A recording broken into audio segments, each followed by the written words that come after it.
नमस्कार, जोहार। स्वच्छ भारत कार्यक्रम में आप सभी का स्वागत है। मैं हूं नमिता।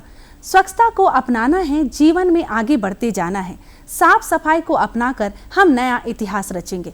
बातों का सिलसिला यूं ही जारी रखते हुए अब हम आपको बताना चाहेंगे कि स्वच्छता के प्रति किस तरह से स्वस्थ हो रहे हैं ये लोग। जी हाँ, इसके लिए हम आपको सीधा लिए चल रहे हैं बसागोड़ा। बसागोड़ा के लोग स्वच्छता के प्रति जागरूक हो चुके हैं और साफ सफाई का पूरा ध्यान रख रहे हैं। तो बिना देर के देखते हैं कि यहाँ के लोग साफ सफाई के महत्व को कैसे समझे हैं और साफ सफाई जीवन में कितना जरूरी है, इसके बारे में ये लोगों को कैसे जागरूक कर रहे हैं। बहारगढ़ में, जो कि बजरंग टोला का एक मोहल्ला है, यहाँ पे जब आए तो यहाँ की महिलाओं ने साफ सुथरा करके इस गांव को, पूरे बस्ती को चमका दिया है। इनके घरों की दीवारों में जो पेंटिंग देख रहे हैं वो दीपावली के समय ये करती हैं। साथ ही साथ जो इसको ओटा बोलते हैं, जिस पे हम लोग बैठते हैं, वहाँ पे गोबर से प्रतिदिन ये लोग निपती हैं। इसका कारण यह होता है कि जो इतने भी बैक्टीरिया हैं वो नहीं घर में पनपे और इनके बच्चे स्वस्थ रहते हैं। महिलाओं ने ठाना है कि स्वच्छता अपनाना है और बीमारी दूर भगाना है। ऐसे में यह गांव मॉडल गांव के रूप में है और इसको देखने के बाद और जो हमारे दर्शक इस तरह के कार्यक्रम देख रहे हैं उनको एक प्रेरणा लेनी होगी कि हम भी अपने गांव को, बस्ती को और समाज को कैसे स्वच्छ रखें। ये यहाँ देखने वाली बात होगी। महिलाएं सुबह उठती है, अपना घर का कार्य करती है, साथ ही साथ अपने शरीर को स्वच्छ रखती है और लोगों को, अपने जो बच्चे हैं उनको स्कूल भेजती है और दिनचर्या के लिए घर पे काम करने के बाद अपने दिहाड़ी जो काम करते हैं या फिर ऑफिस में काम करती है वहाँ चली जाती है। और इनका कहना है कि इस गांव में बीमारी आई ही नहीं है। उनका जो पैसा बचता है, जो डॉक्टर को इलाज में दिया जाता था, वो ये बच्चे के पढ़ाई पे लगाते हैं और इनके बच्चे आज विभिन्न कार्यालयों में अब उनकी शोभा बने हुए हैं। स्वच्छता का सीधा संबंध हमारे स्वास्थ्य से है। स्वच्छता अपनाए बिना हम स्वास्थ्य लाभ नहीं ले सकते। गंदगी की वजह से कई बीमारियां फैलती हैं, जैसे मलेरिया, टाइफाइड, डेंगू वगैरह। यदि हमें इन बीमारियों से बचना है तो हमें व्यक्तिगत स्वच्छता के अलावा अपने वातावरण की स्वच्छता पर भी ध्यान देना होगा। आज अपने झारखंड प्रदेश के लोग स्वच्छता के प्रति काफ़ी जागरूक हो गए हैं। यही वजह है कि यहाँ के गाँवों में स्वच्छ वातावरण का बेहतर उदाहरण देखा जा सकता है। बोकारो जिले का बाहागढ़ गांव का बसहा गोढ़ा टोला ऐसे ही उदाहरणों का जीता जागता स्वरूप है। यहाँ लोग गांव की स्वच्छता पर विशेष ध्यान देते हैं। यही वजह है कि ये क्षेत्र आज स्वच्छ, सुंदर और रोग मुक्त बन गया है। हम लोग सुबह में जब उठते हैं ना तो हम लोग पहले झाड़ू लगाते हैं। पूरा बस्ती में जितना हम लोग का आंगन है, कुल्ही है, सब जगह हम लोग झाड़ू पहले लगाते हैं और उसके बाद हम लोग नहा धोहा के अपना खाना उना बना लेते हैं। हम लोग को फ़ायदा यही चीज़ लगता है कि हम लोग का गांव मतलब अच्छा से रहे और साफ़ सफाई रहे। और हम लोग साल में एक ही बार हम लोग साफ़ सफाई करते हैं। मतलब दिवाली का समय हम लोग पूरा दीवार में पेंट उंट, मतलब मिट्टी का ही घर है, सब मिट्टी का घर में ही हम लोग पेंट उंट लगाते हैं अपना अपना। हम लोग का कोई बीमारी नहीं है यहाँ पे इस बस्ती में। बड़ा सा बड़ा बीमारी कोई आज तक नहीं हुआ है। कैंसर हो चाहे मतलब बहुत जो बड़ा बड़ा बीमारी है वो आज तक नहीं हुआ। हाँ, बच्चे को पढ़ाई लिखाई में तो हम लोग हाजिरी कमाते हैं। यहाँ पे मेरा गांव में बहुत ही ऐसा हाजिरी काम करके अपना बच्चा लोग जॉब में भी चला गया है। मैं यही कहना चाहूँगी कि अपना घर का काम भी करके अपना बच्चा का भविष्य भी अपना देखने का बहुत ज़रूरी है। आजकल पढ़ाई लिखाई बहुत ज़रूरी है और मैं यही संदेश हर महिला को देंगे कि अपना बच्चा को स्वस्थ रखे और अपना बच्चा का भविष्य को बनाए और अपना बच्चा का पढ़ाई लिखाई में ज़रूर ध्यान दें। झाड़ू किए, इसके बाद झाड़ू उड़ू करके नहा धोआ के खाना वाना बना के बच्चा सबको रेडी करके स्कूल भेज देते हैं। बाहर मैंने बेटा सब है, बेटी सब है, वही सब जो बड़ी हो जाती है थोड़ा सा देखती है बच्चा सबको, छोटा छोटा बच्चा सबको। और हम लोग तो देख के मैंने सब कुछ रेडी करके फिर अपना जॉब पे चले जाते। हाँ सर, खाना को गर्म करके ताज़ा पर डे खाते हैं, सुबह शाम ताज़ा ही खाते हैं, गरम गरम ही सब। और बच्चा का जो है टीकाकरण सब होता है वो सभी दिलाते हैं। जो भी योजना आती है सारे बच्चे को और बुजुर्ग सबको दिया जाता है। यहाँ की सारी महिलाएं तथा पुरुष स्वच्छता को लेकर काफी गंभीर हैं। यही वजह है कि ये लोग मिलकर अपने गांव में सुबह सुबह झाड़ू लगाते हैं। इसके बाद अपने घर की साफ सफाई करते हैं और ताज़ा भोजन बनाकर बच्चों को खिलाकर स्कूल भेजते हैं। ये लोग गांव के बैठक की मिट्टी गोबर से लिपाई करते हैं। स्वच्छता अपनाने की वजह से इस गांव के लोगों को स्वास्थ्य लाभ मिल रहा है और इनके यहाँ बीमारी नगण्य हो गई है। सेता बेरेट कते जो राचाए आले और दाका उतुर बनाव कते हाजरी कमी ले चलाक कना। इसके बाद कामा अगुई आले फिर से दाका उतु इसिन हुयुक कना। बर्तन उर्तन मजाव कते फिर हम लोग खाना उना खा के सो जाते हैं।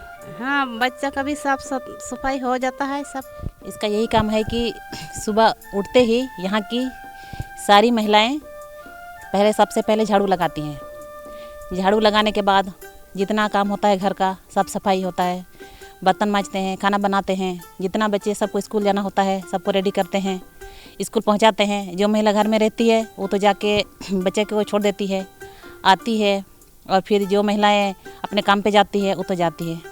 बस यहाँ के सबके माता पिता यही काम करते हैं।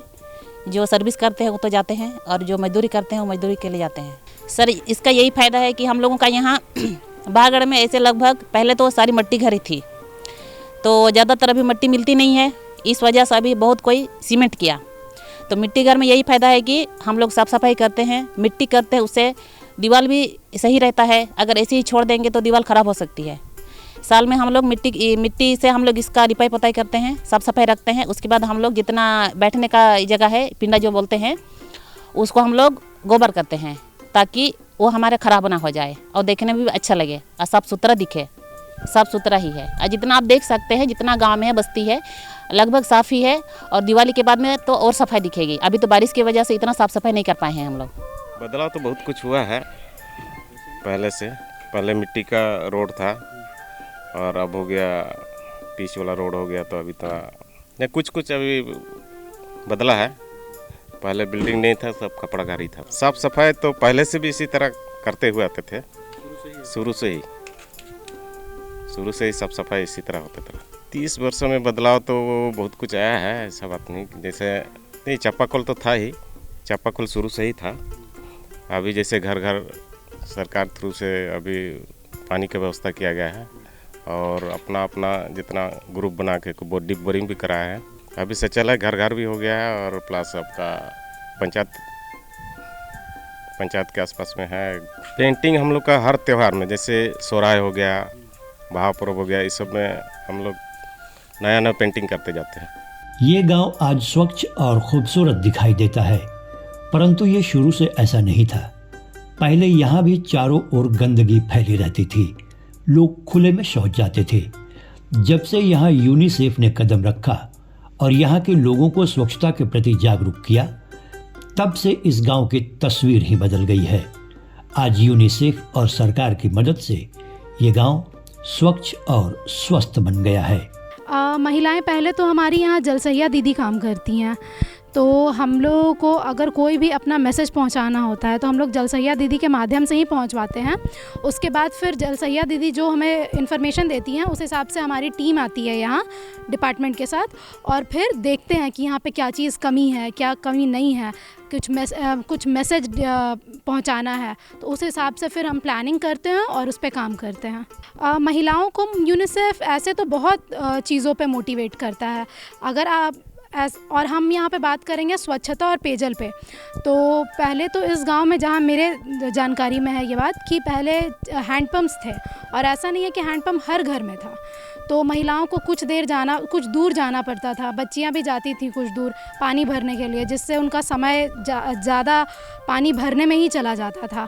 लेकिन अभी सरकार की मदद से और यूनिसेफ की मदद से सारे घर में हर जल नल का प्रबंध हुआ है, टैप वाटर कनेक्शन का, जिसके कारण समय से उनके घरों में पानी जाता है, और ये समय बता दिया जाता है उन्हें, और उस समय में वो अपने घर पे ही काम कर लेती हैं।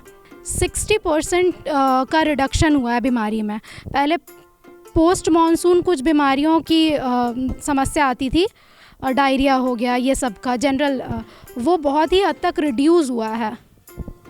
और जो FHTC का जो पानी है उससे हमें ये भी सुनने को मिल रहा है कि जो नॉर्मल प्रॉब्लम था, स्किन से रिलेटेड प्रॉब्लम, हेयर फॉल का प्रॉब्लम, दाल नहीं गलने का प्रॉब्लम, ये सब प्रॉब्लम, छोटी छोटी प्रॉब्लम सॉल्व हुई हैं। बच्चे यहाँ पे अब वो जैसे हम बात कर रहे थे डायरिया बीमारी की, पोस्ट मानसून जो पानी की वजह से होता है बीमारी, और आपका पानी इकट्ठा होने से जो मलेरिया डेंगू का भी शिकायत आता है, वो सब बीमारियों में काफ़ी हद तक रिडक्शन हुआ है, बच्चों में और बड़ों में भी। स्वच्छता का हमारे जीवन में बड़ा महत्व है। इसके बिना स्वस्थ शरीर की कल्पना नहीं की जा सकती। आज बसहा गोढ़ा के लोगों ने इस बात को समझ लिया है। यही वजह है कि ये लोग स्वच्छता अपनाकर अपने गांव को स्वस्थ बना रहे हैं। आपको बता दें कि स्वच्छता के प्रति हर कोई हो रहा है जागरूक। आज के अंक में हम बातें करेंगे किस तरह से स्वच्छ जल मिशन से बदल रही है तस्वीर। अब हर घर में स्वच्छ जल मिशन के दौरान पानी पहुंच चुका है और शुद्ध जल प्राप्त करके लोग काफी खुश हैं, क्योंकि वो बीमारी मुक्त हो चुके हैं। तो बिना देर के चलिए आपको भी दिखाते हैं कि आखिर यहाँ की तस्वीर कैसे बदल रही है और स्वच्छ जल मिशन से कैसे बदलाव आ गया है। झारखंड प्रदेश के बोकारो जिला का बालीडीह ग्राम एक ऐसा गांव था जहां कभी शुद्ध पेयजल की गंभीर समस्या थी। यहाँ लोगों को थोड़े से जल के लिए भी घंटों पैदल चलना पड़ता था। इसके बावजूद उन्हें दूषित जल ही नसीब होता। सरकार की पहल से यहाँ जल जीवन मिशन की शुरुआत की गई, जिससे यहाँ घर घर तक शुद्ध पेयजल नल के माध्यम से पहुँचने लगा। इस योजना ने यहाँ के लोगों की जीवन शैली ही बदल दी। अब यहाँ के लोगों के घरों में नल खोलते ही शुद्ध जल की धारा फूट पड़ती है। हमारे यहाँ मेरे प्रखंड अंतर्गत एक हेसाबातू जलापूर्ति योजना है, ग्रामीण जलापूर्ति योजना है। वहाँ बहुत अच्छी काम हुई है और लगभग 10 पंचायत का लगभग 10 गांव है। कुछ गांव छूटी हुई है उस पंचायत में, उसको हम लोग दूसरे फेज में कवर कर रहे हैं। 10 गांव में सभी जगह पानी पहुंच रहा है और अच्छी शुद्ध जल लोगों को प्राप्त हो रही है। हमारे साथ हम लोगों के साथ थोड़ा कुछ प्रॉब्लम है बिजली को लेकर भी। बिजली अनियमित रहने के कारण कभी कभी जो है वो जलापूर्ति बाधित होती है। हम लोग प्रयास करते हैं समन्वय बना के बिजली विभाग से, ताकि समुचित बिजली मिले और जलापूर्ति में किसी प्रकार का व्यवधान उत्पन्न नहीं हो। हमारे यहाँ हेसाबातू में ही जलापूर्ति योजना अंतर्गत अभी तक लगभग 1.5 करोड़ उससे ज़्यादा ही जलकर की राशि वसूल हुई है। जल सहिया हमारी जो हैं वो बहुत अच्छी काम कर रही हैं और इसी तरह अगर रहे तो मतलब काफ़ी अच्छी जलकर जो है राशि की वसूली होगी। और हमारे दूसरे फेज में जो है और जलापूर्ति योजना बन रही है। उम्मीद है कि इसी तरह जो है हम लोग उसमें भी जलापूर्ति सुचारू रूप से मिलेगा। सरकार की इस योजना को घर घर तक पहुंचाने में यहाँ की जल सहिया का बड़ा योगदान है। इनके प्रयासों से आज इनके पंचायत में 2670 घरों में पानी का कनेक्शन पहुंच चुका है।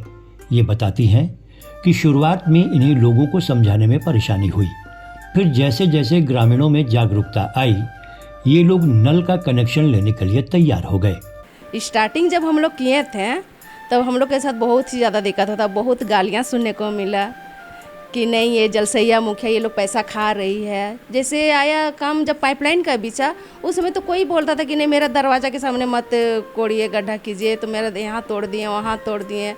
ये सब काम करने के लिए बहुत सारा दिक्कत हुआ। फिर विभाग के सहयोग से फिर ग्राम सभा करके लोगों को जागरूक किया।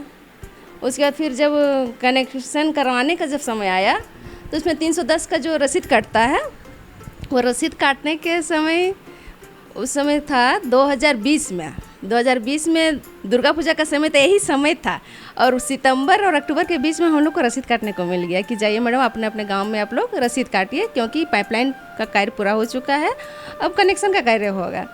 तो उसमें गए तो गांव वाले लोग बोले कि सब ढोंगी है, ये लोग अपना दुर्गा पूजा जो आ रहा है उसका तैयारी सब कर रही है ये लोग। हाँ, तो आके हम मुखिया जी को बोले, मुखिया जी मेरा सारा रिकॉर्ड रखती है कि कब कहाँ जाती है नहीं जाती है, आज कहाँ गई थी, क्या काम की, वो प्रत्येक दिन मेरा हमसे बात करती है। अभी कुछ देर पहले ये भी बात हुई। तो उसके बाद फिर हम मुखिया जी को बोले कि दी सो ऐसा कीजिए ना, हम नहीं, अभी जब तक दुर्गा पूजा पार नहीं होगा हम रसीद काटने के लिए नहीं जाएंगे। क्यों, क्या हुआ? नहीं, ऐसा बोल रहा कि लोग दुर्गा पूजा के लिए जुगाड़ कर रही है, अपना मेला वेला घूमने के लिए जुगाड़ कर रही है, तो हम नहीं जाएंगे। और हम रोने लगे, अच्छा नहीं लगा, हम रोने लगे। कोई बोल देता है इस तरह तो अच्छा नहीं लगता है ना, रोने लगे। तो फिर मुखिया जी हमको समझाए कि देखो इस ऐसा काम में सुनने को मिलता है, बहुत कुछ सुनने को मिलेगा, लेकिन एक कान से सुनो और एक कान से निकाल दो। उनसे हमको एक सीख मिला। हाँ, तो फिर भी हम गए, अच्छा ठीक है दी जाएंगे। इस तरह करते करते जब कनेक्शन का कार्य जब पूरा हो गया, वो पानी फिर स्टार्ट हो गया, पानी सबको मिलने लगा। फिर हम लोग एक बैठक किए, बैठक करने के बाद एक समय निर्धारित किए कि अब जलकर वसूली अगर नहीं कीजिएगा तो आगे का मेंटेनेंस में हम लोग को बहुत ही दिक्कत होगा। अभी तो 5 साल कॉन्ट्रैक्टर के अंदर में है, उसके बाद फिर तो हैंड ओवर हम ही लोग का हो जाएगा, फिर हम ही लोग को चलाना पड़ेगा सारा चीज़। तो अभी से फिर पैसा इकट्ठा करना शुरू किया जाए। तो हम लोगों ने समिति के द्वारा हम लोग ऐसे तो मैक्सिमम मतलब चार्ज है 62 रुपया, लेकिन हम लोग समिति सब मिल के अपना एक चार्ज रखे हैं महीने का 75 रुपया। तो प्रत्येक महीना 75 रुपया लेने के लिए हम लोग सितंबर 2021 से स्टार्ट किए हैं। उसके बाद फिर दूसरे महीना, फर्स्ट महीना तो 16 रसीद कटा, दूसरे महीना किसी तरह कर करके उसका दुगना हो गया। इस तरह के धीरे धीरे अचानक मतलब मेरा जो है ना, अचानक कम से कम 1,500 से 2,000 आदमी हम लोग को पैसा देने लगे, और प्रत्येक महीना हम 1 से 1.5 लाख तक पैसा उठा के हम खाते में जमा करते। यहाँ के ग्रामीण बताते हैं कि जल जीवन मिशन से यहाँ के लोगों को काफी लाभ मिल रहा है। अब उन्हें जल के लिए तालाबों या चापाकल पर आश्रित नहीं होना पड़ता। उन्हें शुद्ध पेयजल घर पर नल खोलते ही मिल जाता है। इसकी वजह से अब उनका भोजन अच्छे से तैयार होता है तथा कपड़े भी साफ धुलते हैं। इतना ही नहीं, शुद्ध पेयजल की वजह से उन्हें स्वास्थ्य लाभ भी मिल रहा है। हाँ, दाल उल नहीं गल रहा था, चाय भी नहीं बन रहा था अच्छा से। हाँ, माथा धोने से भी अथी हो जाता था। हाँ, कपड़ा भी नहीं साफ हो रहा था। हाँ, ये पानी आया सप्लाई पानी, तो सब ठीक चल रहा है। हाँ, बचत तो हो रहा है अभी, कैसे नहीं। पहले बहुत हम लोग कष्ट करते थे, कितना दूर से पानी लाने जाते थे। चापाकल भी सामने वाला बिगड़ा जाता था तो दूर जाते थे। अभी सप्लाई पानी आ रहा है तो दिक्कत नहीं है। नहाने को, खींचने को, बर्तन धोने को, पीने को, खाना पहले दिक्कत होता था, बहुत दूर पानी लाने को जाते थे, तालाब से पानी लाते थे, तालाब को पानी से तालाब नहाने को जाते थे, अब घर में नहाते हैं। हाँ, बहुत गंदा पानी, वही दिक्कत लाने को समय लगता था। हाँ, अभी समय बच रहा है, घर में आराम भी हो रहा है। इसमें सर बहुत तरह का लाभ है। हम लोग को पहले पानी का बहुत दिक्कत होता था, बाहर से लाना पड़ता था। इसके लिए हम लोग को 4 बजे 3 बजे भोर से उठ के बाहर से लाना पड़ता था, और उसमें भी लाते थे तो हम लोग को दाल सही ढंग से नहीं हो पाता था, न चाय सही बनता था। और अभी जो ये जल आया है तो बहुत तरह का सफाई भी हो रहा है, कपड़ा खाना बनाने में भी साफ बन रहा है, पीने में भी अच्छा लग रहा है। और पहले का पानी, बाहर वाला पानी पीते थे तो बहुत तरह का बीमारी तरह तरह का आता था। हाँ, पैसा तो जो जमा करते ही इतना सुविधा मिला है सरकार तरफ से, फायदा हो रहा है। सुबह खुलने से थोड़ा नहा खींच लेते हैं आदमी, जल्दी पानी उनी भर के अपना सब काम हो जाता है जल्दी। और वो क्या सब पहले दिक्कत होता था थोड़ा, क्या चापाकल से लाने में हम लोग का दिक्कत होता था, पानी नहीं था। तो पहले तो चापाकल दिए थे तो वहीं से हम लोग पानी लाते थे। अब थोड़ा यह हो गया कि घर में ही सब पानी पाता है। पहले में जैसे कि अब खड़ा रहने पड़ता था, अभी थोड़ा घर में जाता तो चलिए अपना खुल गया तो नहा लेते हैं, खींच लेते हैं, पानी भर लेते हैं, खाना भी हो जाता है, नहा धो। अभी का पानी सप्लाई पानी है, जैसे कि सब काम होता है, चाय वो सब बनता है। पहले के पानी में नहीं बनता था, पहले का आयरन मात्रा ज़्यादा था ना, इसीलिए। हाँ, बीमारी तो होता होगा, मगर अभी तो नहीं है, पानी अभी ठीक है, पतला पानी आ रहा है ना, तब सब ठीक, खाना वाना भी ठीक बनता है, चावल वाल भी। पहले चावल ठीक नहीं बनता था, पहले ढोना पड़ता था ना चापाकल से। अभी तो घर में पानी मिल रहा है, खाना अच्छा से नहीं बनता था, ये पानी से सब बनता है, खाना पीना सब, कपड़ा साफ होता है, बीमारी नहीं होता है सर ये पानी से। पहले होता था, अब तो नहीं होता है। शुद्ध पेयजल हर इंसान की आवश्यकता है। इसके बिना स्वस्थ शरीर की कल्पना नहीं की जा सकती है। जल जीवन मिशन गांव-गांव तक शुद्ध पेयजल पहुंचाकर ग्रामीणों की गंभीर समस्याओं का निदान कर रहा है। इससे लोगों की जीवन शैली बदल गई है और गांव की तस्वीर खूबसूरत हो गई है। तो आपने देखा कि बोकारो ज़िले में स्वच्छ भारत मिशन के तहत माराफारी जब हमने गया वहाँ विजिट किया तो वहाँ की महिलाओं के चेहरे पे जो खुशी थी वो खुशी सिर्फ एक दिन की नहीं है। इसको लाने के पीछे कई लोगों का कड़ी मेहनत है, चाहे वो जलसहिया हो, जेई हो या फिर कार्यपालक अभियंता हो। सब ने तमाम तरह की प्रयास किया, मंत्री जी ने प्रयास किया। ये प्रधानमंत्री की जो सोच थी उसको अमली जामा पहनाने में लोगों ने एक रात दिन एक कर दिया, तब जाके यह सुकून मिला है। और आज जो महिलाएं बोल रही है कि हमने जो दाल बनाया, जो चावल बनाया, जो चाय बनाया वो इस पानी से बेहतर बन रहा है, तो इसके पीछे की जो मेहनत है वो अब दिखने लगा है। और इसको लेकर के पूरे जो देश है वो भी अब एक तरफ से देख रहा है। झारखंड की अगर बात करें तो बोकारो का यह कार्य सराहनीय है और इसको देखा देखी और भी ज़िले के लोग प्रेरित हो रहे हैं। साथ ही साथ प्रधानमंत्री की जो सोच थी कि हर घर में हम नल पहुंचाएंगे और नल के माध्यम से जो जल मिलेगा उससे उनकी समय में जहां बचत होगी वहीं उनकी जो तकदीर और तस्वीर में बदलाव आया है वो देखने को मिला है। आज के लिए बस इतना ही, अगले अंक में होगी फिर मुलाकात। तब तक के लिए पूरी टीम को दीजिए इजाज़त। जोहार, नमस्कार। देखा ना आप सभी ने। अब मैं आपको क्या कहूँ, क्योंकि अब हर घर में साफ सफाई के महत्व को बच्चे से लेकर बूढ़े सभी समझ चुके हैं और इस पे अमल भी कर रहे हैं। और भी बहुत सारी बातें आपके साथ करते, लेकिन समय हो गया है आपसे विदा लेने का। हम लेंगे आपसे इजाजत ताकि अगले अंक में पुनः हम स्वच्छता के बारे में आपको और भी नई नई जानकारियां दें और जगह जगह किस तरह के बदलाव आ रहे हैं इसके बारे में भी बताएं। तब तक के लिए नमस्कार, जोहार।